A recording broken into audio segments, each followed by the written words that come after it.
In this video, I'm going to demystify some jargon. I want to remove one of the barriers to effective stewardship for city investment officers. The real goal of this video is to empower you to maximize your agency's yield, not be fooled or tricked, and to help some of you just get started. For some of us, training is a couple of hours at a conference once a year. Some folks can't attend, and the up-and-coming treasurers of the future probably weren't even invited.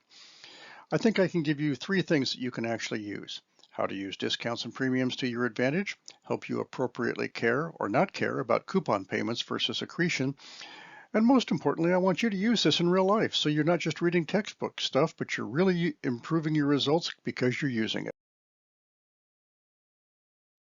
So let's quickly shine a spotlight on some jargon so that we can all be better at what we do together.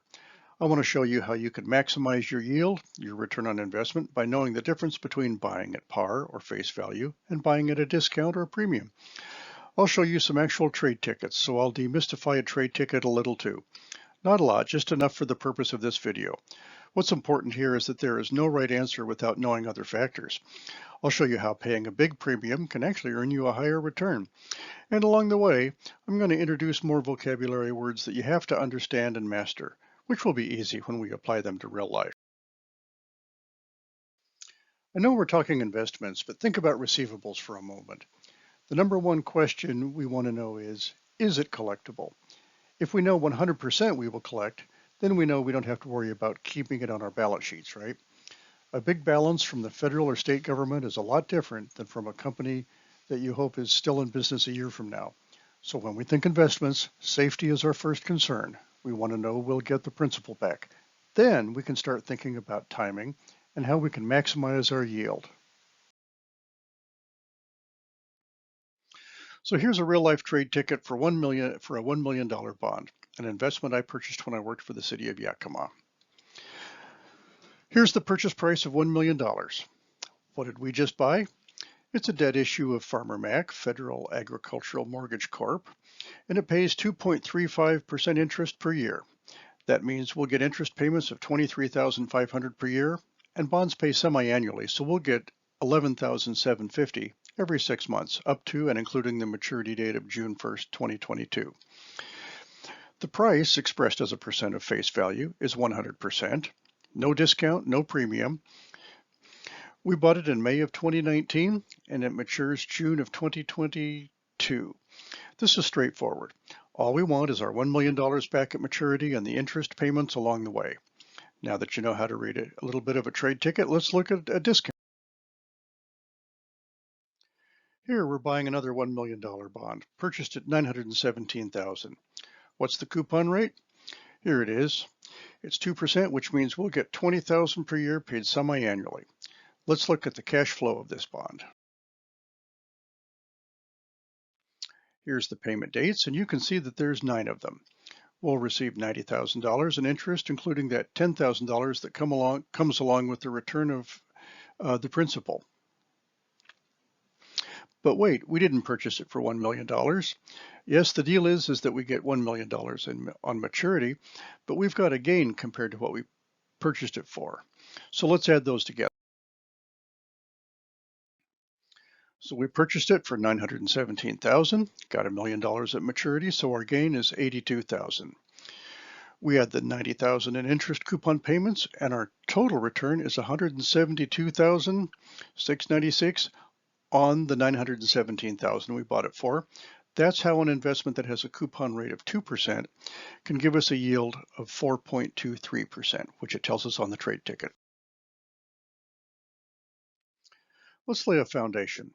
Accretion is the opposite of depreciation.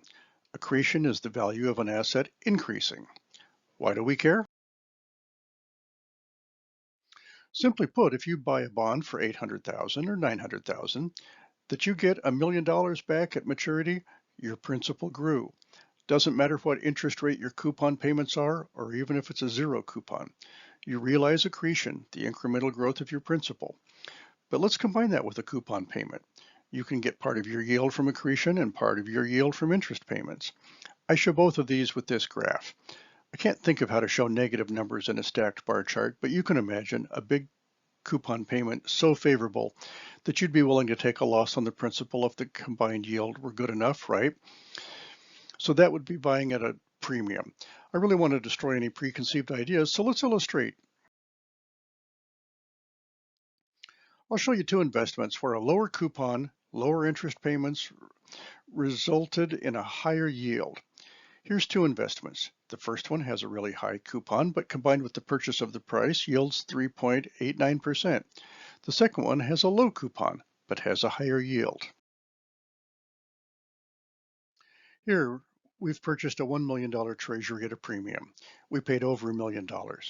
It has a 4 5/8 coupon, so we'll be getting $46,000 per year, $23,000 every 6 months.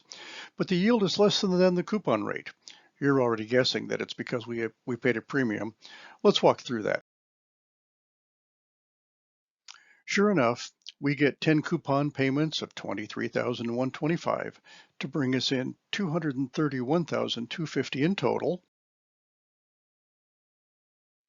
So buying at a premium, we paid $31,680 more than we're going to get at maturity. We need to net that against the coupon payments of $231,000 to get our total yield of $199,000, and that's how our return on the amount we invested yields less than the coupon, shown here as 3.89%. Here you can see we bought at a discount. This is a $1 million Treasury with a 1.25% coupon, and yet it yields over 4%. I think you'll see how this is going to work. Let's look at that 1.25% coupon first. Yep, we've got 9 payments of $6,250 to give us our $12,500 per year, a total of $56,250. But remember, we bought it at a discount. Our investment was only $880,000, a discount of $119,000, and when we add the coupon payments, modest as they are, we get to a return of $175,000, which is a 4.5% return, which we knew when we bought it. There's the yield on the trade ticket. I just showed you the details on why purchasing at a premium or discount equalized the coupon payments to the market conditions at the time we purchased them. So when we go to invest taxpayer money, really we're looking for the highest yield, regardless of whether we have to utilize a premium or a discount or purchase at par. We exercise good stewardship by getting the best yield at the time of purchase, right? Well, let's just double check ourselves and ask a question. Do we care whether our yield comes from coupon payment or accretion?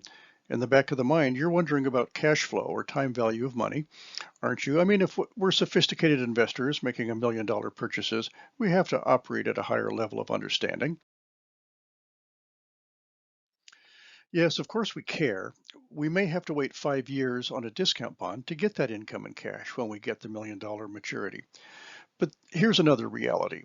If you ladder out your investments so that you have one maturing every single month and you have a 48-month ladder, you're getting a maturity every month, along with the accretion if you bought it at a discount.